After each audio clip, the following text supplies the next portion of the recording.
சென்னை உள்ளிட்ட தமிழ்நாட்டில் நகரப்பகுதிகளில் இயக்கப்படும் ஆட்டோக்கள் மற்றும் டாக்ஸிகள் உள்ளிட்ட வாடகை ஊர்திகளுக்கான கட்டணம் கடைசியாக கடந்த 2013ஆம் ஆண்டு ஆகஸ்ட் 25ஆம் தேதி உயர்த்தப்பட்டன. அதன்படி ஆட்டோக்களுக்கு குறைந்தபட்ச கட்டணமாக 1.8 கிலோமீட்டருக்கு 25 ரூபாயும் அதன் பின்னர் 1 கிலோமீட்டருக்கு 12 ரூபாயும் கட்டணமாக நிர்ணயிக்கப்பட்டது. ஆனால் அதன்பின் 12 ஆண்டுகள் நிறைவடைந்து 13ஆம் ஆண்டு நடைபெற்று வரும் நிலையில் இன்று வரை கட்டணம் உயர்த்தப்படவில்லை. கடைசியாக கட்டணம் உயர்த்தப்பட்ட நாளிலிருந்து இன்று வரை பெட்ரோல் டீசல் விலை இருமடங்காக உயர்ந்துவிட்டது. காப்பீடு உரிமம் உள்ளிட்ட சேவைகளுக்கான கட்டணங்கள் கணிசமாக அதிகரித்துவிட்டன. வாகனங்களின் உதிரிபாகங்கள் பேட்டரிகள் போன்றவை விலைகள் 2 முதல் 3 மடங்கு அதிகரித்துவிட்டன.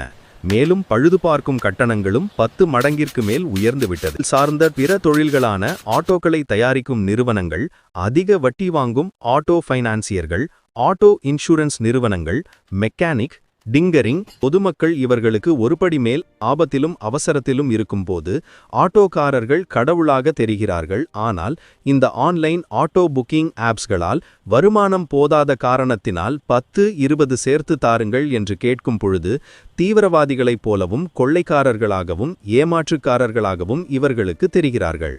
தேவை என்றால் அவசரத்தில் உதவிய தெய்வமே எனும் மக்கள் தேவையில்லாத பொழுது மனசாட்சி இல்லாத மோசக்காரன் என்கிறார்கள். ஆன்லைனில் இவ்வளவுதான் காட்டுகிறது, வரியா வரலையா என்று மிரட்டுகிறார்கள்.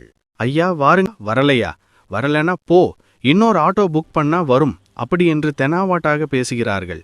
இதற்கெல்லாம் யார் காரணம்? வாகன வாடகை உயர்த்தப்படாததால் அவற்றை வாடகை கெடுத்து ஓட்டி வரும் ஏழை ஓட்டுநர்கள் கடுமையாக பாதிக்கப்பட்டுள்ளனர். அவர்களின் வாழ்வாதாரம் சிதைக்கப்பட்டுள்ளது. செலவுக்கு ஏற்ற வருவாய் இல்லாததால் ஆட்டோ மற்றும் டாக்ஸி ஓட்டுநர்கள் தினமும் 15 மணி நேரம் உழைக்க வேண்டியுள்ளது. அப்போதும் கூட வாகன வாடகை, எரிபொருள் செலவு போக அவர்களுக்கு கிடைப்பது சில நூறுகள் மட்டும்தான்.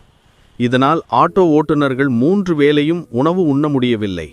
வாகனங்களுக்கான காப்பீடு, வரிகள், ஆர்டிஓ கட்டணங்கள், எஃப்சி செலவுகள், குழந்தைகளுக்கான கல்வி கட்டணம் ஆகியவற்றை செலுத்த முடியவில்லை. அதற்காக கடன் வாங்க வேண்டியிருப்பதால் லட்சக்கணக்கான ஓட்டுநர்கள் கடனாளியாகிவிட்டனர்.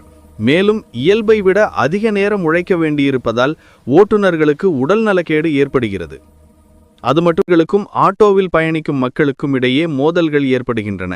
இந்த அவல நிலைக்கு 12 ஆண்டுகளை உயர்வு, பிற கட்டணங்களின் உயர்வு ஆகியவற்றை கருத்தில் கொண்டு ஆட்டோக்களின் குறைந்தபட்ச கட்டணத்தை ரூபாய் 70ஆகவும் அதன்பின் கிலோமீட்டருக்கு ரூபாய் 35 வீதமும் வாடகை நிர்ணயம் செய்ய வேண்டும் என்று ஆட்டோ ஓட்டுநர்கள் 10 ஆண்டுகளுக்கு மேலாக வலியுறுத்தி